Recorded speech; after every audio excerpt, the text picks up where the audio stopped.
ദൈവനാമത്തിന് മഹത്വം ഉണ്ടാകട്ടെ. ഈ ഓഗസ്റ്റ് മാസം 4-ാം തീയതി രാവിലെ എല്ലാവർക്കും സ്നേഹവന്ദനം, ശുഭദിന ആശംസകളും ഞങ്ങൾ നേരുന്നു. ഇന്നത്തെ നമ്മുടെ ധ്യാനത്തിനായി നാം തിരഞ്ഞെടുത്തിരിക്കുന്നത് ന്യായാധിപന്മാരുടെ പുസ്തകം 1-ാമത്തെ അധ്യായമാണ്.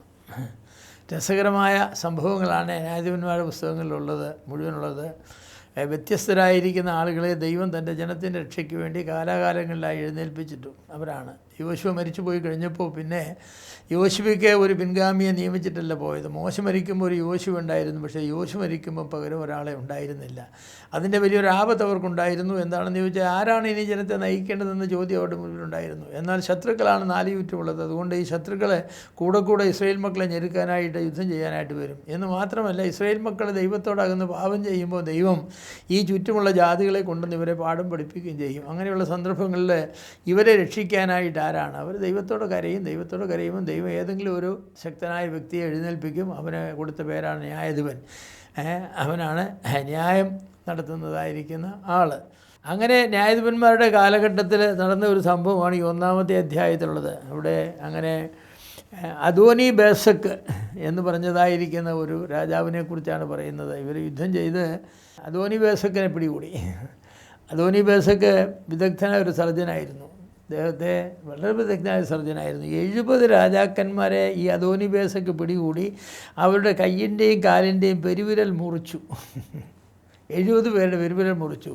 എന്നിട്ട് അവരെ തൻ്റെ രാജധാനി കൊണ്ട് കെട്ടിയിട്ടിരിക്കുകയാണ്. പറഞ്ഞത് അവർ പെറുക്കി തിന്നുന്നെന്നാണ് പറഞ്ഞത്. 70 രാജാക്കന്മാർ പെരുവിരൽ മുറിച്ചവരായി എൻ്റെ മേശയ്ക്ക് കീഴെ പെറുക്കി തിന്നുന്നു എന്ന് പറഞ്ഞു. അങ്ങനെയുള്ള രാജാവാണ്. അപ്പോൾ അവനെ ഇവർ പിടിച്ചു, അദോനി ബേസക്കിനെ പിടിച്ചു കഴിഞ്ഞപ്പോൾ ഇവരെന്താ ചെയ്തെന്നറിയാമോ? ഇവൻ്റെ ചരിത്രം അറിയാമായിരുന്നോ ഇല്ലയോ എന്നറിയില്ല. ഏതായാലും ഇസ്രായേൽ മക്കൾ എന്ത് ചെയ്തെന്ന് ചോദിച്ചാൽ, അദോനി ബേസക്കിൻ്റെ കാലിൻ്റെയും കൈയുടെയും പെരുവിരൽ മുറിച്ചു. പെരുവിരൽ മുറിച്ചപ്പോൾ ഒരു കാര്യം സംഭവിച്ചു, അവൻ മരിച്ചുപോയി എന്ന് പറഞ്ഞാൽ, വിദഗ്ധനായ സർജൻ്റെ മേൽ സർജറി നടത്തിയപ്പോൾ അവൻ മരിച്ചുപോയി. അപ്പോൾ മരിക്കുന്നതിന് അദോനി ബേസക്ക് ഒരു കാര്യം പറഞ്ഞിരുന്നു, ദൈവം എന്നോട് പ്രതികാരം ചെയ്തു, ഞാൻ ചെയ്തതുപോലെ തന്നെ ദൈവം എന്നോട് ചെയ്തു എന്ന് പറഞ്ഞു. ഞാൻ 70 രാജാക്കന്മാരുടെ പെരുവിരൽ മുറിച്ചു, നിങ്ങൾ എൻ്റെയും പെരുവിരൽ മുറിച്ചു എന്ന് പറഞ്ഞു. അപ്പോൾ വിരൽ മുറിക്കപ്പെട്ട രാജാക്കന്മാരെല്ലാം അദോനി ബേസക്കിൻ്റെ മേശയിൽ നിന്നും പെറുക്കി തന്നു. എന്നാൽ അദോനി ബേസക്കിനെ ഇസ്രായേൽ മക്കൾ പിടികൂടി അവൻ്റെ പെരുവിരൽ അവർ മുറിച്ചു മാറ്റി. പക്ഷേ അതുമൂലം അവൻ മരിച്ചു പോവുകയാണ് ചെയ്തത്. ഞാൻ വിചാരിക്കുന്നു, ഇസ്രായേൽ മക്കൾക്ക് സർജറി അത്രയും വിധം ഉണ്ടായിരുന്നില്ല. ബാക്ടീരിയ ഇൻഫെക്ഷനൊക്കെ വന്നവനെ മരിച്ചു പോവുകയായിരിക്കും ചെയ്തതെന്ന് ഞാൻ വിചാരിക്കുന്നു. പക്ഷേ മരിക്കുന്നതിന് മുമ്പ് അവനെ കാര്യം പറഞ്ഞു, ദൈവം പ്രതികാരം ചെയ്യുന്നവനും നീതിയോട് വിധിക്കുന്നവനുമാണ്. തൻ്റെ വാക്ക് ഞാൻ ചെയ്തതുപോലെ തന്നെ ദൈവം എനിക്കും പകരം ചെയ്തിരിക്കുന്നത് പറഞ്ഞു. ഞാൻ ചെയ്തതുപോലെ തന്നെ ഒരു വിജാതീയനായ മനുഷ്യനെ ഏറ്റുപറഞ്ഞ ഒരു ഏറ്റുപറച്ചിലാണ്. ഞാൻ ചെയ്തതുപോലെ തന്നെ ദൈവം എനിക്കും ചെയ്തിരിക്കുന്നു. അപ്പോൾ അദോനി ബേസക്കിൻ്റെ മേശയ്ക്ക് കീഴിൽ പെറുക്കി തിന്ന രാജാക്കന്മാരെ പോലെ അധികകാലം അവന് പെറുക്കി തിന്നേണ്ടി വന്നില്ല. എന്നാൽ ആ 70 പേർ അനുഭവിച്ച വേദന അവനും അനുഭവിക്കേണ്ടതായി വന്നു. കാരണം അവൻ്റെയും പെരുവിരൽ മുറിക്കുവാൻ ഇടയായി. എന്ന് മാത്രമല്ല, എൻ്റെ ഒരു വിചാരം എന്ന് പറഞ്ഞാൽ, അദോനി ബേസക്ക് എക്സ്പേർട്ടായിരുന്നു. പക്ഷേ ഇവരത്ര എക്സ്പേർട്ട് അല്ല. ഇവിടെ മുറിച്ചപ്പോൾ കുറച്ച് വേദന കൂടുതൽ അനുഭവിച്ച് കാണുമെന്നാണ് എനിക്ക് തോന്നുന്നത്. കാരണം മുറിക്കാൻ സമർത്ഥനല്ലാത്തവൻ മുറിച്ചാൽ നമുക്കറിയില്ലേ. അതെ, അണുബാധ ഉണ്ടായി പഴുത്ത് വീർത്ത് ഒത്തിരി വേദനിച്ച് കാണും. ഒരു ദിവസം കൊണ്ടൊന്നും അല്ലല്ലോ മരിക്കുന്നത്. അത് കേവല ന്യായമാണ്. 70 പേരുടെ പെരുവിരൽ മുറിച്ച് അവരെ പ്രവർത്തനരഹിതമാക്കി തീർത്തവനാണല്ലോ അദോനി ബേസക്ക്. അപ്പോൾ അവൻ്റെ കാല് പഴുത്ത് വേദന അനുഭവിച്ച് അവൻ മരിക്കേണ്ടത് ആവശ്യമായിരുന്നു. അക്കാര്യം അവൻ ഏറ്റുപറഞ്ഞു, ഞാൻ ചെയ്തതുപോലെ തന്നെ എനിക്കും ചെയ്തിരിക്കുന്നുവെന്ന്. പ്രിയമുള്ളവരെ, ഇവിടെ ദൈവത്തിൻ്റെ നീതിയെക്കുറിച്ചാണ് ഓർപ്പിക്കുന്നത്. നാം ഓരോ പ്രവൃത്തികൾ ചെയ്യുമ്പോൾ ഒരു കാര്യം ഓർക്കണം, ഈ പ്രവൃത്തി അവസാനത്തെ പ്രവൃത്തിയല്ല. നാം ചെയ്യുന്ന പ്രവൃത്തി തെറ്റാണെങ്കിൽ ആ പ്രവൃത്തി ആവർത്തിച്ച് തിരിച്ചു വരും. നമ്മുടെ കാലത്തിലെ നമ്മുടെ മക്കളുടെ കാലത്ത് വരും, അവരുടെ മക്കളുടെ കാലത്ത് വരും. അതുകൊണ്ട് നാം ചെയ്യുന്ന കാര്യങ്ങൾ ശരിയായ കാര്യങ്ങളായിരിക്കണം. മറ്റുള്ളവരെ ഉപദ്രവിക്കുമ്പോൾ നാം ഓർത്തോണം, നാം ഉപദ്രവിക്കപ്പെടുമെന്ന്. മറ്റുള്ളവർക്ക് നഷ്ടം വരുത്തുമ്പോൾ നാം ഓർക്കണം, നമുക്കും നഷ്ടം വരുത്തുമെന്ന്. മറ്റുള്ളവരുടെ പെരുവിരൽ നാം മുറിക്കുമ്പോൾ ഓർക്കണം, നമ്മുടെയും പെരുവിരൽ മുറിക്കപ്പെടുവാൻ സാധ്യതയുണ്ടെന്ന്. അത് പലപ്പോഴും നമ്മൾ ഓർക്കാറില്ല.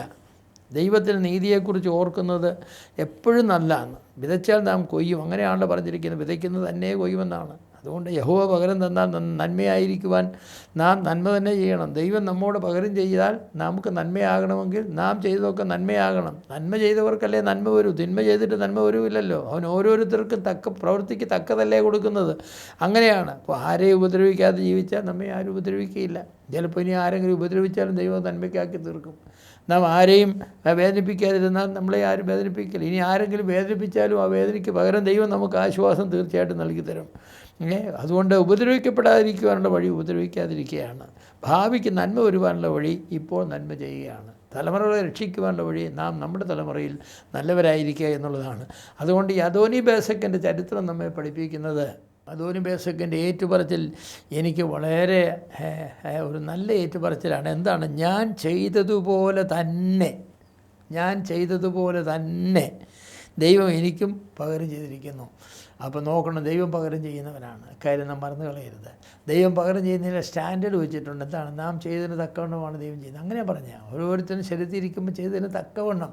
അതുകൊണ്ട് ഈ തക്കവണ്ണം എന്ന് പറഞ്ഞാൽ നാം ചെയ്തതിനനുസരിച്ച് തന്നെ അതുപോലെ തന്നെ നമുക്ക് കിട്ടും. അതുകൊണ്ട് നാം നല്ലത് ചെയ്തിട്ട് നല്ലത് പ്രാപിക്കുകയല്ലേ നല്ലത്. മറ്റുള്ളവരെ ഉപദ്രവിച്ചിട്ട് നാം ഉപദ്രവിക്കപ്പെടുന്നത് എന്തിനാണ്? മറ്റുള്ളവർക്ക് വേദന വരുത്തിയിട്ട് നാം വേദന സഹിക്കുന്നത് എന്തിനാണ്?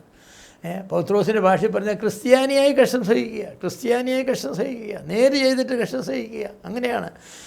അങ്ങനെ വേണം നാം. ശപിച്ചിട്ട് നാം ശപിക്കപ്പെട്ടാൽ എന്ത് യോഗ്യതയാണ്? തല്ലിയിട്ട് നാം തല്ലുകൊണ്ടാൽ എന്ത് യോഗ്യതയാണ്? അതിനൊരു യോഗ്യതയുമില്ല. അതിനൊന്നും ക്രെഡിറ്റ് പറയാനായിട്ടില്ല. അതുകൊണ്ട് എൻ്റെ പ്രിയമുള്ളവരെ, നമ്മുടെ പ്രവൃത്തികളെ നമുക്ക് സൂക്ഷ്മതയോടെ ചെയ്യാം. മറ്റുള്ളവരെ നാം വേദനിപ്പിക്കുമ്പോൾ ഓർക്കണം, നീതിമാനായ ഒരു ദൈവമുണ്ട്, അവരതിന് പകരം ചെയ്യും. അതുകൊണ്ട് ദൈവം നമുക്ക് പകരം തന്നാൽ അത് നന്മയായിരിക്കത്തക്കവണ്ണം നാം മറ്റുള്ളവർക്ക് നന്മ ചെയ്യുക. അതിന് ദൈവം നമ്മെ സഹായിക്കട്ടെ. വാഴ്ത്തപ്പെട്ട പിതാവേ, അദോനി ബേസക്കിൻ്റെ ചരിത്രമാണ് ഞങ്ങളിത് കണ്ടത്. അവൻ പറഞ്ഞ പ്രസ്താവനയാണ്, ഞാൻ ചെയ്തതുപോലെ തന്നെ ദൈവം എനിക്കും ചെയ്തിരിക്കുന്നു.